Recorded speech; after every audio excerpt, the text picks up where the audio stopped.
नमस्कार दर्शकों, घर जागृति के इस चैनल पर मैं दिया आप सभी का हार्दिक अभिनंदन करती हूं और आज मैं आप सभी को मिलवाने लाई हूं उत्तराखंड के बहुत ही उम्दा कलाकार जो कि हास्य अभिनेता हैं और इन्होंने उत्तराखंड में बहुत नाम कमाया है। उत्तराखंड में इनके बिना कोई भी फिल्म पूरी नहीं होती है। तो आइए बात करते हैं राजेश जोशी जी से। तो नमस्कार राजेश जोशी जी। नमस्कार। सबसे पहले मैं आपके चैनल के माध्यम से आपके सभी दर्शकों को नमस्कार। राजेश जोशी नाम है मेरा और काफ़ी समय से मैं इस लाइन में हूँ, तो करीब करीब सभी उत्तराखंडी दर्शक पहचानते हैं। बस आप लोगों का प्यार है, दर्शकों का प्यार है। आपने ये लाइन कब से शुरू करी? शुरुआत जो मेरी हुई वो एक सिंगर के तौर पे हुई। उत्तराखंड से बाहर था मैं, तो मैंने ऑर्केस्ट्रा में 4-5 साल गाया है। बहुत कम छोटी उम्र से गाया, 9-10 साल की उम्र से। तो उसके बाद मैंने अपना, जैसे हमारे यहाँ गढ़वाल में रामलीला वगैरह होती हैं, तो रामलीलाओं में भी बीच बीच में कहीं पे जो है अपना मिमिक्री वगैरह, कॉमेडी वगैरह की। उसके बाद मैं मुंबई निकल गया। 85-86 से मैं मुंबई में था और 7-8 साल मुंबई में बिताने के बाद उस समय आपका ये लगा लीजिए कि ओनली DD1 था, कोई चैनल नहीं था दूसरा। तो मुंबई में जितने भी थिएटर हैं उन सभी में मैं स्टेज प्रोग्राम दे चुका हूँ। जैसे प्ले होते थे हमारे, गढ़वाली नाटक होते थे, हिंदी भी किए मैंने और 1-2 हिंदी फिल्मों में मैंने एज ए जूनियर आर्टिस्ट के हिसाब से भी काम किया। और घर जवाई, जगवाल, ये सब मेरे सामने बनी हैं उस समय फिल्में। लेकिन विशेषतः नौटियाल जो थे इसके निर्माता निर्देशक घर जवाई के, उन्होंने जब मुझे इस फिल्म के बारे में बताया कि काम था, लेकिन वो फिल्म की शूटिंग कंप्लीट हो चुकी थी उत्तराखंड में। वो पैच वर्क जो था उनका मुंबई में होना था। तो मैंने कहा नौटियाल जी, जब आपकी नेक्स्ट फिल्म बनेगी तो उसमें ज़रूर करूँगा। आप पैच वर्क है तो इसमें तो मेरे लिए क्या काम निकलेगा। तो ये सिलसिला चलता रहा और काफ़ी स्टेज प्रोग्राम मैंने दिए, जिस दरमियान फिर मुझे एक फिल्म मिली पहली, जो मेरी उत्तराखंड की पहली फिल्म थी, रहबार। आपने सुना होगा, वो उत्तराखंड की एक इतिहास बन चुका है, जिसमें लता मंगेशकर का गीत है, मन भर में ये मेरी शुद्ध बुद्ध खोई गए। वो मेरी पहली फिल्म उत्तराखंड की थी। जिसके बाद मैंने बटवारू, मेरी गंगा होली थी मही मैली, ब्यो, टी सीरीज के लिए मैंने ब्यो की थी, तेरी माया में की थी। काफ़ी फिल्में की मैंने, अभी ध्यान भी नहीं आ रहा है, मतलब इतना काम कर चुका हूँ इतने वर्षों में। 38-40 साल हो चुके हैं मुझे फिल्म लाइन में। तो इसी तरह से बस चल रहा है। तो आपका इतना एक्सपीरियंस रहा है, तो आपने कोई मतलब ऐसा टाइम आया हो आपका, कोई एक ऐसी स्टोरी कि जो आपने स्ट्रगल फेस करा हो उस टाइम पर? स्ट्रगल तो आज भी स्ट्रगल ही चल रहा है, क्योंकि मुंबई में तो खैर इतनी बड़ी इंडस्ट्री है, वहाँ तो बहुत स्ट्रगल है। लेकिन थोड़ा सा देखो ऐसा होता है, परिवार की भी स्थितियाँ होती हैं। कभी परिवार की तरफ से ही उसकी मजबूरियों के कारण जो है आना पड़ता है घर वापस। तो मैं उस दरमियान कुछ ऐसी मुसीबत का सामना कर रहा था जिसके कारण मुझे मुंबई छोड़नी पड़ी थी। लेकिन डबिंग वगैरह के लिए, फिल्मों के काम से मैं जाता रहा मुंबई। तो उस समय मुझे एक प्ले मिल रहा था, नाटक मिल रहा था, गुल गुलशन गुलफाम। आपने शायद देखा होगा उस समय जब DD1 था। तो वो किसी कारण मैं कर नहीं पाया। तो उसके बाद जब मुझे ये उत्तराखंड की फिल्म मिली तो मैंने फिर यहाँ का रुझान किया उत्तराखंड की ओर। तो यहाँ पे मुझे मेरे साथ के जो स्ट्रगलर साथ में थे, उन्होंने कहा यार उत्तराखंड के लिए काम करते हैं। तो बस तब से उत्तराखंड में ही बस गए हैं। जाना होता है हमारा बीच बीच में मुंबई। तो उत्तराखंड की फिल्में मैं काफ़ी कर चुका हूँ और काफ़ी कर भी रहा हूँ। और जो कि अभी आज की तारीख में एक फिल्म हमारी दादी को बक्सा, जिसे दर्शकों का भरपूर प्यार मिला है, वो आज आपके शहर कोटद्वार में लगी हुई है। मैं दर्शकों से विनती करूँगा कि आपके कोटद्वार में आए हुए हैं तो आप इस फिल्म को जरूर देखिए। आपका भरपूर मनोरंजन होने वाला है, क्योंकि फिल्म बहुत ही जबरदस्त बनी है। इस फील्ड में कंपटीशन बहुत ज़्यादा है, तो आपका कॉम्पिटिटर कौन था उस टाइम पर? देखिए, क्योंकि मैं इतने प्ले मैंने मुंबई में किए थे एज ए हास्य अभिनेता के रूप में, तो मैं तो शुरू से ही मतलब ऑडियंस को देख कर मैं और खुश हो जाता हूँ। मैं कभी माइक के आगे या कैमरे के आगे झिझका नहीं हूँ। इसे मतलब माँ सरस्वती की देन समझिए, गॉड गिफ्ट समझिए। मैं पब्लिक देख के ना कभी घबराया, ना कैमरे के आगे कभी घबराया। मतलब एक ऐसी आदत सी बन चुकी थी कि मैं कैमरे के आगे कभी हिचकता ही नहीं था, चाहे कितने लोग हों या नए लोगों के सामने कर रहा हूँ। तो मैंने अपने काम को बड़े बखूबी मतलब उसको अंजाम देने की कोशिश की है। तो कंपटीटर तो मेरा वैसे कोई नहीं रहा, बस यहाँ पे मेरे एक साथी कलाकार थे, अच्छे सीनियर, जो पहले से नेगी जी के साथ में काम करे थे, मिस्टर गणानंद जी। तो मतलब कंपटीटर नहीं थे वो, लेकिन मुझे अच्छा लगता था। मैं तो आज भी अगर मेरा साथ में कोई एक दो किरदार अगर मेरे साथ में डालते हैं वो हास्य के लिए, तो मैं उनको भी सपोर्ट करता हूँ, क्योंकि साथ की कलाकार को सपोर्ट करूंगा, अगर वो अच्छा करेगा तभी मेरा काम भी निखर के आता है। क्योंकि सवाल को अगर जवाब सही मिले तो तब वो सवाल जवाब दोनों सही लगते हैं। तो आपका कोई मतलब आपने ये फील्ड क्यों स्टार्ट करी, किसी को देखा? बचपन से ही गॉड गिफ्ट थी। मैं जब घर के जैसे बच्चे होते हैं ना कि दूध लेके आ जा भाई, तो मैं डोलची जो होती थी उसमें हाथ डालकर अपना सर बजाते हुए चलता था, गाने गाते हुए। मेमोरी इतनी तेज थी मेरी, क्योंकि पापा मेरे पुलिस में थे, पीएससी में, तो वहाँ थिएटर था सरकारी जिसमें फिल्में लगती थी। तो मैं ऑर्केस्ट्रा में जब गाने लग गया था, तो मैं फिल्में नई नई देख के पढ़ाई की ओर ज़्यादा ध्यान नहीं गया, और फिल्में देख के इतनी मेमोरी तेज थी कि मुझे गाने याद हो जाते थे, क्योंकि मुझे दूसरे दिन ऑर्केस्ट्रा में गाना पड़ता था। वो गाना तो मुझे गाना बड़ी जल्दी याद हो जाते थे। आज उतनी मेमोरी नहीं रही, मतलब गाने एकदम याद नहीं होते, लेकिन उस समय मुझे गाने एकदम याद हो जाते थे। तो मैंने ऑर्केस्ट्रा में बहुत गाया, बहुत छोटी उम्र से गा दिया, 9-10 साल की उम्र से मैंने शुरू कर दिया था। तो गाना स्टार्ट किया तो पब्लिक से रूबरू होते होते मतलब आदत ऐसी बन गई कि वो झिझक ही खत्म हो गई थी मेरी। आपकी फैमिली में कौन कौन सपोर्ट करता है आपको? फैमिली में सभी लोग सपोर्ट करते हैं, सभी मतलब मेरी फिल्में देखते भी हैं। शुरू में तो उनको लगा कि क्या है इस लाइन में, वाकई उनका कहना भी ठीक था, क्योंकि हमारे उत्तराखंड में फाइनेंशियल बहुत कमज़ोर है, फाइनेंस की ज़्यादा दिक्कत रहती है। बस इसी कारण आर्टिस्टों को उनका मेहनताना वो मिल पाता है जिसके वो हकदार हैं। वो मेहनताना आज भी किसी कलाकार को या टेक्नीशियन जो भी है उनको वो मेहनताना नहीं मिल पाता जिसके वो हकदार हैं। लेकिन ठीक है, सभी लोगों का सहयोग होता है और चल रही हैं दर पर दर मतलब फिल्में बन रही हैं। तो सभी लोग ये सोचकर काम कर रहे हैं कि चलो ये नहीं तो आगे आने वाला भविष्य जो है उत्तराखंड का, हम लोग एक ऐसे मुकाम पे पहुँचे कि हमारी हमारी फिल्में बनती रहें। तो जब बनती रहेंगी तो आर्टिस्टों को रोजगार मिलेगा, तो उसको भी उसका मेहनताना सही मिल पाएगा। तो जोशी जी, आपकी जो अभी नई फिल्म आई है दद्दी को बख्शा करके, तो आपने उसमें मतलब कैसा रहा आपका एक्सपीरियंस उन लोगों के साथ? वैसे तो आप बहुत पुराने कलाकार हैं, तो आपने अपना काम हमें पता है बखूबी निभाया होगा, पर आपका एक्सपीरियंस कैसा था उसमें? बहुत अच्छा, क्योंकि जब इस फिल्म की कहानी मुझे सुनाई गई, विजय भारती जी ने मुझे ये कहानी सुनाई, तो मुझे कहानी बहुत पसंद आई, क्योंकि मुझे सभी किरदार इसमें जो है हास्य पैदा करने वाले लगे। और कहानी एक दिलचस्प कहानी है, क्योंकि नाम ही फिल्म का दद्दी को बख्शा, तो मतलब ठेठ हमारे गढ़वाल में पहुंच जाता है आदमी की। जैसे दादी अपने नातियों के लिए मतलब माता पिता उतना प्यार नहीं देते थे बच्चों को जितना दादी देती है नाती पोतों को। तो कोई भी चीज, टॉफी है, उस टाइम गिंदोड़े उंदड़े आते थे, या ये अपना लीची दाना चाना ये मिठाई हो गया करती थी उस टाइम पे, तो दादी जो है अपने बक्से में रखती थी कई चीज़ें। तो वो प्यार जो था दादी का बच्चों के प्रति, वो मुझे फिल्म की स्टोरी बहुत अच्छी लगी, तो मैंने एक्सेप्ट किया। मैंने कहा, सबसे बड़ी बात यह है कि जितने भी मतलब यहाँ पर मैंने काम किया जिन डायरेक्टरों के अंडर में, उन सब ने मुझे खुली छूट दी।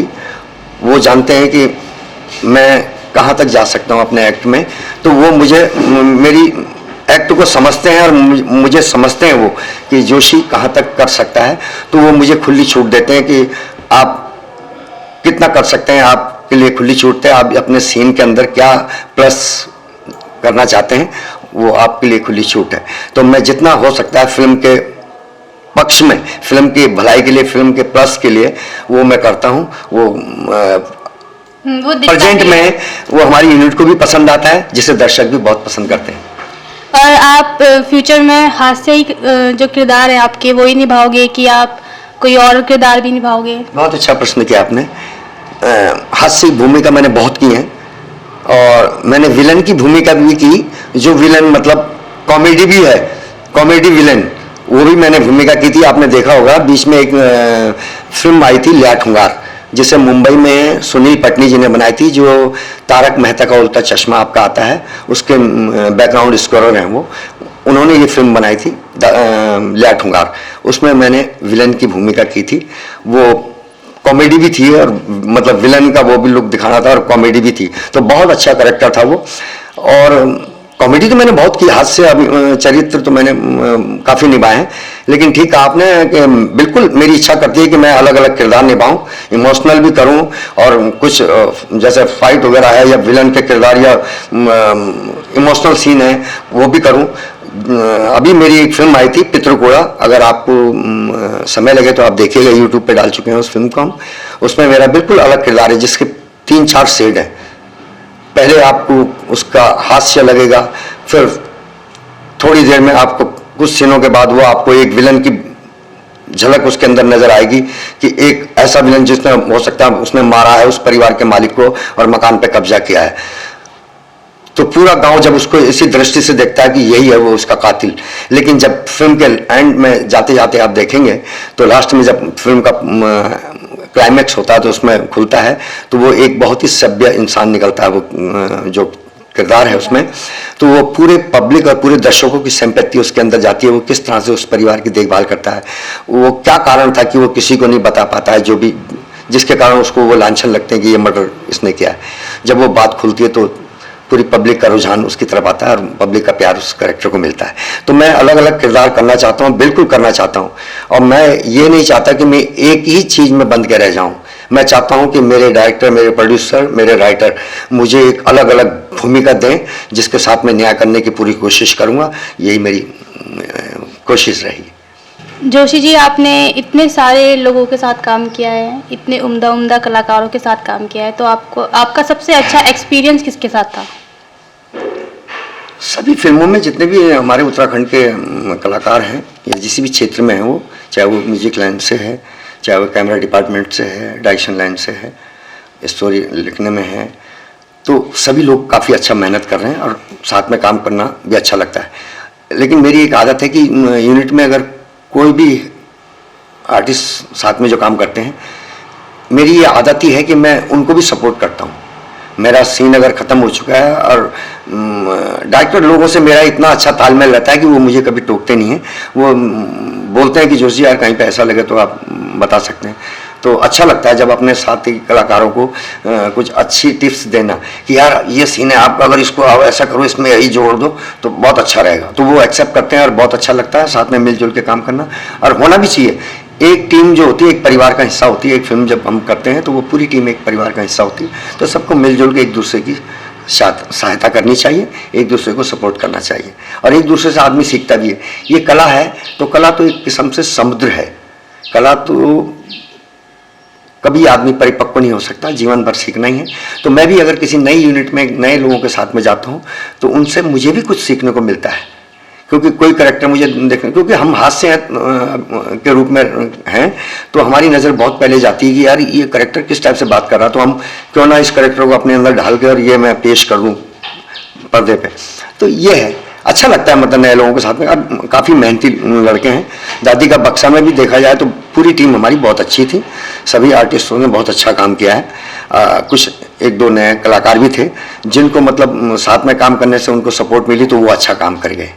जोशी जी, आपकी जो ये नई फिल्म है दादी को बक्सा, इसमें कोई आपका फेवरेट डायलॉग जो आपका वो हमें सुना दीजिए, हमारे दर्शकों को सुना दीजिए। दादी के बक्सा में तो मेरे जितने भी डायलॉग हैं वो सब छंदों में हैं, जिनको मैं खुद ही ऑन द स्पॉट पे बनाता हूँ। सबसे खास डायलॉग जो मुझे भी ऐसा लगा कि यार इसमें ऐसा करना चाहिए, जब मैं उन 4 भाइयों के घर पर पहुँचता हूँ जो जिनमें से एक छोटा भाई जो मेरी बेटी से प्यार करता है, तो मुझे भी पसंद है वो लड़का, तो मैं वहाँ मिलने जाता हूँ तो मैं आवाज़ देता हूँ उसको कि जवाई। तो मैंने वहाँ पे एक दिमाग लगाया, मैंने कहा क्यों ना ऐसा करूँ कि जैसे मेरा गला बैठता है जवाई, तो अपने चेलों का यार तू आवाज़ मार, जरा गला खराब है, तो वो आवाज़ मारता है जवाई, तो मैं उसका एक फटका मारता हूँ कि जवाई क्या ठीक है मैं आ रहा हूँ। तो कुछ पंच ऐसे हैं बहुत अच्छे हैं। जैसे दादी का बक्सा खोलने के लिए चाबी मेरे हाथ आती है, तो वो बक्सा जब मैं खोलने जाता हूँ तो मैं अपने चेलों को बाहर खड़ा कर देता हूँ, दोनों को, कि यार मैं अगर मेरे इनके सामने खोल लिया तो जितना अगर माल मिला मुझे तो इनको बांटना पड़ेगा, तो इनको बाहर ही छोड़ता हूँ। तो उनको बोलता हूँ तुम अंदर मत आना, चाहे कितनी भी बात हो जाए, कोई भी बात हो तुम अंदर मत आना। तो वहाँ अंदर वो प्रेत आत्मा जो मेरे साथ हरकत करती है, दादी की आत्मा, उस बक्से के खोलने के चक्कर में, तो जब वो बक्से में मेरे हाथ वगैरह आ जाते हैं तो बाहर आता हूँ तो चेले कहते हैं गुरुजी ये नाखून पॉलिश, मैंने कहा नाखून पॉलिश नहीं, बहुत अच्छी तरह से मालिश हुई है। तो कई पंच हैं इसमें जो बहुत अच्छा लगेंगे आपको। तो जोशी जी, आप हमारे दर्शकों को कोई संदेश देना चाहोगे, हमारी युवा पीढ़ी को? बिल्कुल, फिल्म के अंदर काफ़ी संदेश हैं इसमें। जैसे हमारे उत्तराखंड में आज हमारे गांव घर में हम भी लोग भी हमारे पहाड़ में घर में जब जब जाते हैं देखते हैं वहाँ गांव में बहुत कम लोग रह गए हैं, सिर्फ बुजुर्ग लोग रह गए हैं, या जो हैं बेचारे वो अपने गाय गौड़ भैंसी अपर गोरबा चक्कर में गरम पड़े छन। पर जो जवान लोग छन अब उन भी बाहर जाने से किला ची बेरोजगार समस्या ज़्यादा छी, रोजगार के कारण आदमी तक बाहर जानी पड़ दो, क्योंकि खेती बाड़ी सब बाँझ पड़े छन। आजकल आप देखना चाहो कि जंगलों का जानवर सब घर में पहुँच गए। तो घर में बुजुर्ग जो रहे छन वो सिर्फ दगड़ बात करने वाला कोई नहीं छी, वो गोर बाकुर छन और वो मतलब जानवर वगैरह की दगड़ बातचीत कर सकते हैं, वो दिनचर्या वहीं निकल जान। फिल्म के अंदर संदेश है कि हम कभी भी अपन बुजुर्ग होता अगर वो जो घर छुड़िया छन साल भर 6 महीने में एक बार जरूर अपने बच्चों तक लेकर बच्चों तक दादी दादा तक मिलाओ। आप भी अपने माता पिताओं से मिलो, दुख सुख आपस में बांटो, और जो अपन हमारे देवी देवता हूँ तक कभी पूजना को आओ तो उसे वो माँ बाप का आशीर्वाद भी बराबर बच्चों पर रह तो वो लोग भी खुश रहें कि चलो एक उनका भी आस उनकी चल रही है अब भी ऐसा अब अगले साल ही फिर मेरा नाती न लेकर तो वो जिज्ञासा जो रहो तो मन लगे रहो तो वो जीवन अच्छा कटो। ये मैं ये संदेश दिए तो कभी अपन बुजुर्ग होता नहीं ठोकरान और सिर्फ लालच ना कि खाली इन्ना के जब बुजुर्ग मर गए ना तो प्रधान के द्वारा आप तक सूचना मिल गया कि साहब घर में स्थिति हो गया और तब आप वही जमीन जायदाद का लालच चक्कर में जाना चाहो तो गलत चीज ना। तो आजकल बहुत देखा ला मन कत्ती जगह कि जो लोग मतलब तभी जान कि जब वो बंटवारू हुआ ही कि साहब अब कोई नहीं रह गया वो मर गया नहीं, तब तो बहुत संदेश बहुत अच्छे संदेश चाहिए माँ। और दूसरे संदेश क्या चाहिए कि हम चाहे 3 भाई छा 2 भाई छा 4 भाई छा आपस में हम तब मेल जोल रखना चाहिए, एक दूसरे की मदद करनी चाहिए। खिला कि घर में जब हमारे आपस में मेल वाल तो भैर वाल कोई भी आदमी आप तक नुकसान नहीं पहुंचा सकते। जब वो देखा कि इतना बड़ा परिवार और आपस में मेल तो कई चीज छन बहुत अच्छे अच्छे संदेश छन ये फिल्म जो आप देखने के बाद पता लगा। तो अपनी वाणी को विराम देते हुए आज जोशी जी से बात करते हुए ऐसी ही किसी नई हस्ती से फिर मिलेंगे। हमारे चैनल को लाइक शेयर सब्सक्राइब करना बिल्कुल ना भूलें और कमेंट बॉक्स में हमें ज़रूर बताएं, अपनी राय ज़रूर दें और हमें बताएं कि आप किसे हमारे चैनल में देखना चाहेंगे। तब तक के लिए धन्यवाद। नमस्कार।